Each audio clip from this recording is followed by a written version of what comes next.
Welcome to our channel. Today we how to configure Notion databases for meeting notes and action items, detailed guide step by step clearly. Open Notion and create a new page for your meeting notes. Begin by selecting the database option from the block menu. Choose the table layout for your meeting notes database. Label the table with a relevant title, such as meeting notes. Add columns for essential information like date, attendees, notes. Next, set the attendees column to the multi-select property type. This enables you to tag multiple participants in each meeting. In the notes column, choose the text property type. Here, you can jot down the key takeaways from each meeting. For the action items column, select the relation property type. This allows you to link to another database where you track tasks. Create a new database for action items if you haven't already.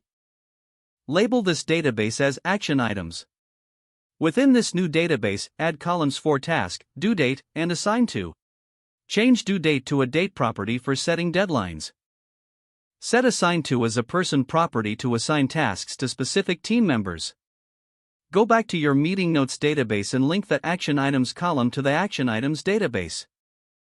Now you can connect specific action items to each meeting note. Use filters to customize your view of meetings based on dates or participants. Consider creating a gallery view for a more visual representation of your notes.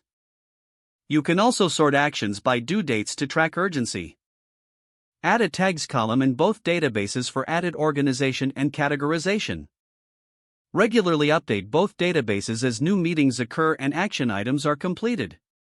This setup ensures that all your meeting notes and associated tasks are easily accessible.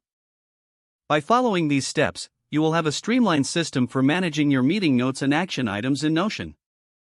If the page does not load, refresh the browser or try again in a private or incognito. Make sure you are using the correct email address, then retype it carefully to avoid small typos. If your password is not accepted, use the reset option and create a new strong password you can remember. Check your spam folder for verification or security emails, then complete any requested confirmation steps. Enable two-factor authentication if available to improve account security and reduce unauthorized access risk. Don't forget to like this video and subscribe to our channel for more step-by-step tech guides.